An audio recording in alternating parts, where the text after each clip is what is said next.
नमस्कार, मैं आपके साथ रोहित रंजन। शुरुआत में बड़ी खबर के साथ करूंगा, लेकिन एक बात जरूर मैं आपके बीच में पहले रख दूं, उसके बाद में बड़ी खबर के ऊपर भी विस्तार से बताऊंगा। क्योंकि चढ़ावा चोरी मामले में जांच के बीच राम जन्मभूमि ट्रस्ट का बयान आया है। चंपत राय का इस्तीफा प्राप्त हुआ।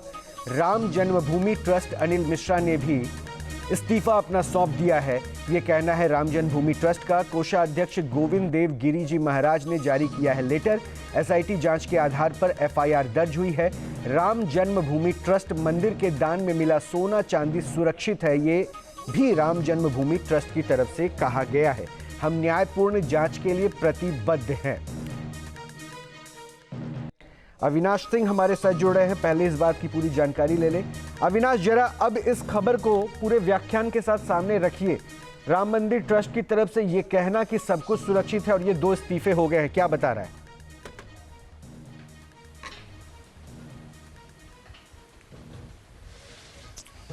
देखिए, सबसे पहली बात तो ये कि अभी कुछ लोगों में संशय की स्थिति ये बनी हुई थी कि चंपत राय ने और अनिल मिश्रा ने इस्तीफा दिया है या नहीं दिया है, तो ये साफ हो गया कि दोनों लोगों ने इस्तीफा दे दिया है।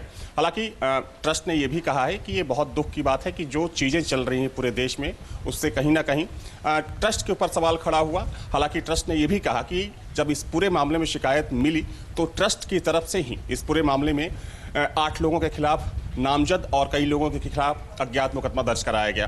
तो देखिए, निश्चित तौर पर रोहित, ये एक बहुत ही गंभीर विषय है। हालांकि पूरे मामले की एसआईटी जांच चल रही है, लेकिन अब एक बात तो बिल्कुल साफ हो गई कि अनिल मिश्रा और चंपत राय अब ट्रस्ट के हिस्सा नहीं रहे, क्योंकि सबसे ज्यादा जो सवाल खड़े हो रहे थे वो अनिल मिश्रा पर। हालांकि देखिए, चंपत राय की ईमानदारी पर सवाल खड़ा नहीं किया जा सकता, क्योंकि वाकई में जिम्मेदारी बनती थी चंपत राय की, क्योंकि उनके ऊपर लापरवाही का कुछ लोगों ने आरोप लगाया था, कुछ लोगों ने अनदेखी का आरोप लगाया था, और कुछ लोगों ने कहा कि उन्होंने अपने तरीके से वहां पर कर्मचारियों को रखा। तो ये आरोप था उनके ऊपर, और इसी को देखते हुए नैतिकता के आधार पर चंपत राय ने इस्तीफा दिया। लेकिन अब चूंकि देखने वाली बात ये होगी कि जब ट्रस्ट ने ऑफिशियली अपना बयान जारी कर दिया है, तो इसके बाद इस पर किस तरीके से रिएक्शंस देखने को मिलते हैं और संतों की क्या कुछ प्रक्रिया होती है, वो देखने वाली बात होगी। मुझे गोपाल राव के बारे में भी अपडेट दे दीजिए, उनके बारे में क्या जानकारी है, क्योंकि इनको भी चंपत राय ने अपॉइंट किया था।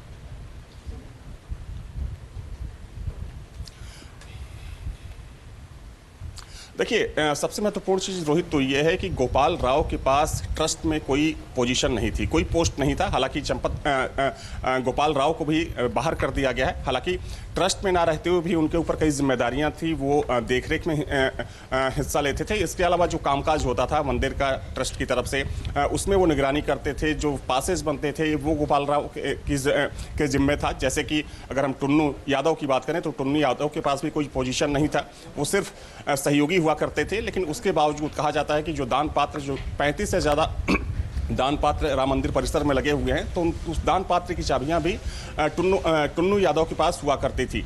गिनती में वो शामिल होते थे, जबकि कोई पोजीशन नहीं था। तो ये लापरवाही तो जरूर है, क्योंकि ऑफिशियली देखिए, जब सरकार ने सुप्रीम कोर्ट अभी के लिए मैं आपका शुक्रिया कर रहा हूं, अभी के लिए मैं आपका शुक्रिया कर रहा हूं, लेकिन एक जो जानकारी है वो मैं जरूर अपने दर्शकों के बीच में रख दूं। गोपाल राव का मैंने जिक्र किया, गोपाल राव का जिक्र क्यों किया ये सुनिए। ये ट्रस्ट के विशेष आमंत्रित सदस्य थे, चंपत राय ने इनको अपॉइंट किया था। इनके पास क्या प्रभार था, तो भाई जमीन खरीद वरीद जो भी होती थी ना, वो भी इनकी निगरानी में होती थी। और अभी इस मैंडेट का पता नहीं चल पाया है एसआईटी में कि वो सिर्फ जो चढ़ावा चोरी का मामला है उसी पर जांच चल रही है, या जमीन में खरीद फरोख्त की जो बातें, जिसपे भी लेन देन में कई बड़े घोटाले की बात आ रही है, उस पर भी सवाल है। मैंडेट से इसलिए मतलब हमारा है क्योंकि मैंडेट में यह पता चलता है जमीन को लेकर 11 जमीन ट्रस्ट के पैसों पे खरीदी गई, और कितने में 20 करोड़ की जमीन 100 करोड़ से ऊपर तक की खरीदारी हुई। किसकी देखरेख में? गोपाल राव। ये गोपाल राव कौन है? ये गोपाल राव वही हैं जब कल इस्तीफे की बात चंपत राय की निकली थी तो गोपाल राव ने कहा था ऐसी कोई जानकारी नहीं है। गोपाल राव कौन है? अब रही बात डॉक्टर अनिल मिश्रा, होम्योपैथी के डॉक्टर, अयोध्या के डॉक्टर। अनिल मिश्रा का किरदार क्या है? अनिल मिश्रा का पोजीशन क्या है? चंपत राय के बाद अनिल मिश्रा, और अनिल मिश्रा के बाद सुभाष श्रीवास्तव, और उससे पहले अनिल मिश्रा ने जिसको अपॉइंट किया था, जिसमें कई नाम आए ना, रामाशंकर मिश्रा, उनका बेटा कौन? अनुकूल मिश्रा, रामाशंकर मिश्रा का दामाद कौन? लवकुश मिश्रा, जिसके घर से पैसे मिले, तो पूरा खानदान चल रहा था। और ये सारे रिश्तेदार किसके थे? डॉक्टर अनिल मिश्रा के। एफआईआर दर्ज होती है, एफआईआर में 8 लोगों का नाम होता है, लेकिन ये किसके अंदर में काम कर रहे थे उनके ऊपर अभी फिलहाल कोई भी जानकारी नहीं है कि उनकी जिम्मेदारी बनती है कि नहीं बनती है। क्या हुआ है, प्रश्न कैसे नहीं उठेंगे।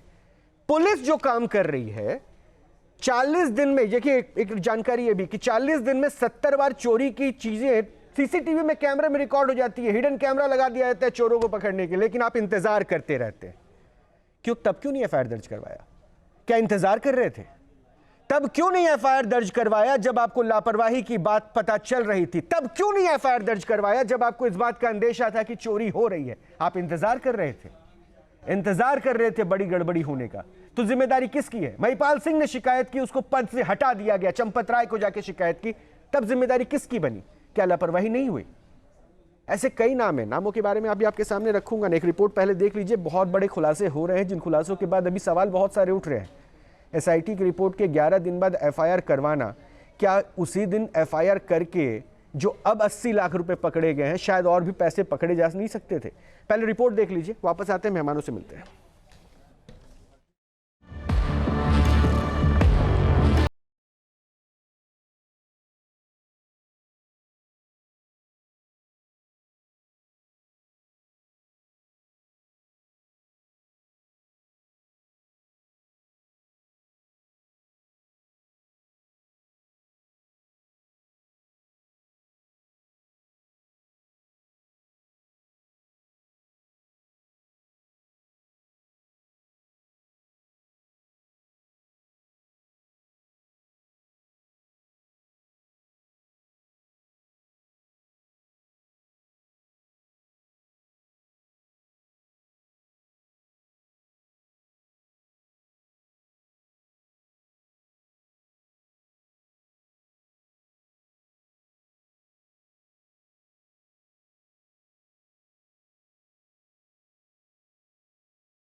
फिर का रास्ता भी साफ हो गया है।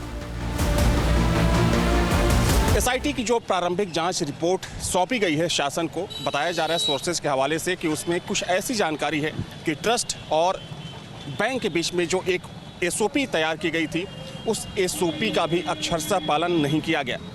दरअसल ट्रस्ट को पहले भी गड़बड़ियों की शिकायत मिली थी, लेकिन उसके बावजूद लापरवाही बरती गई।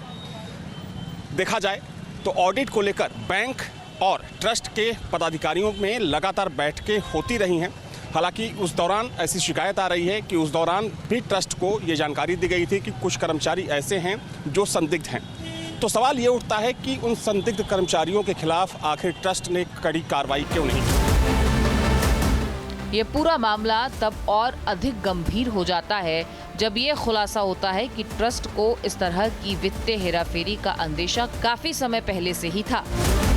सूत्रों के मुताबिक 2024 में सितंबर महीने और फिर साल 2025 के फरवरी महीने में मंदिर ट्रस्ट और स्टेट बैंक ऑफ इंडिया के वरिष्ठ अधिकारियों के बीच मैराथन बैठकें हुई हैं। इन बैठकों का उद्देश्य था कि चढ़ावे के रूप में आने वाली भारी भरकम राशि, सोने चांदी के आभूषण और बहुमूल्य रत्नों की गिनती को पूरी तरह से पारदर्शी बनाया जा सके, और इसके लिए बाकायदा एक व्यापक स्टैंडर्ड ऑपरेटिंग प्रोसीजर तैयार किया गया था। इस दस्तावेज पर भारतीय स्टेट बैंक की तरफ से गोविंद मिश्र और श्री राम जन्मभूमि तीर्थ क्षेत्र ट्रस्ट की ओर से ट्रस्टी अनिल मिश्रा ने बाकायदा अपने दस्तखत किए थे।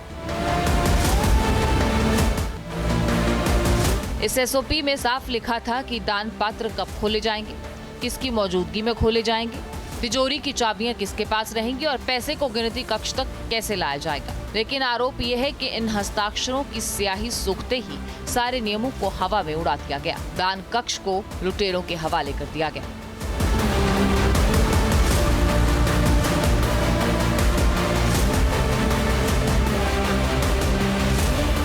अब आइए ये समझने की कोशिश करते हैं कि आखिर ये पूरा तंत्र कैसे फेल हुआ, जानबूझकर कैसे खामियां पैदा की गई। तो एसओपी के तहत यह अनिवार्य किया गया था कि एसबीआई के अधिकृत अधिकारी और ट्रस्ट के मनोनीत सदस्य संयुक्त रूप से चाबियों के संरक्षक होंगे।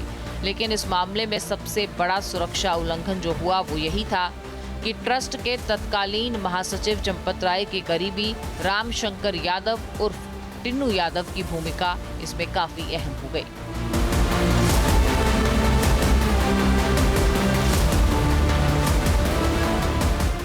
टिन्नू यादव कोई प्रशासनिक अधिकारी नहीं था, तो ना ही बैंक का कोई प्रमाणित कर्मचारी था, वो महज एक वाहन चालक था।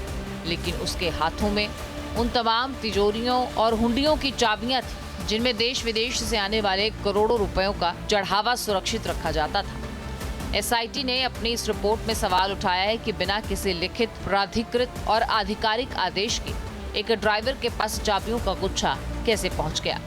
सवाल तो ये भी है कि क्या पर्दे के पीछे कोई ऐसा बड़ा खिलाड़ी मौजूद था जिसने नियमों को कमजोर किया ताकि टिन्नू यादव और उसके गिरोह को दान पात्रों तक सीधी पहुंच मिल सके। जब रक्षक ही भक्षक की भूमिका के लिए जमीन तैयार करने लगे तो फिर नियमों का टूटना तो तय है।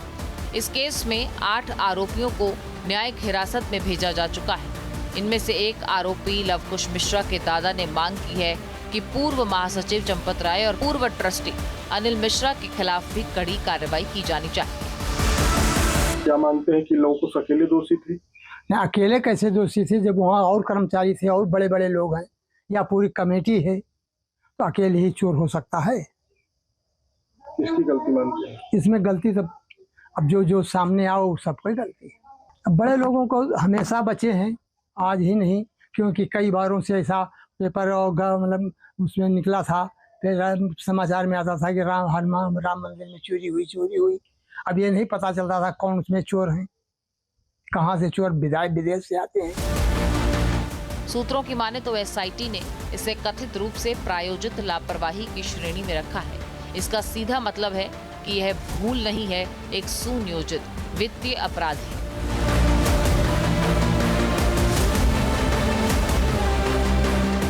एसआईटी की प्रारंभिक रिपोर्ट केवल चाबियों के गलत हाथों में होने तक सीमित नहीं है, बल्कि उसने चढ़ावा गणना कक्ष के भीतर की अव्यवस्थाओं को पूरी तरह से बेनकाब कर दिया है। जांच के दौरान ये पाया गया कि जिस कमरे में नोटों की गिनती होती थी वहां सुरक्षा के तमाम इंतजाम होने चाहिए थे। वहां सीसीटीवी निगरानी, मेटल डिटेक्टर और बिना जेब वाले विशेष वस्त्र पहने कर्मचारियों की तैनाती का नियम था।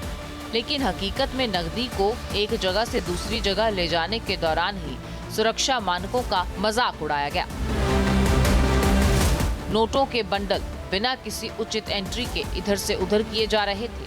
गिनती कक्ष की सुरक्षा इतनी खोखली थी कि कोई भी आरोपी आसानी से नकदी और कीमती सामान को गायब कर सकता था। अब सूत्रों के मुताबिक जांच दल ने अपनी अंतरिम रिपोर्ट में कहा है कि इस प्रक्रिया में शामिल तमाम अधिकारियों ने अपने आंखों पर पट्टियां बांध रखी थी, जिससे इस बड़े गबन को अंजाम देना काफी आसान हो गया। एसआईटी की इस रिपोर्ट में भी एक एक कर इस पूरी धांधली की परतें खुलती नजर आ रही हैं।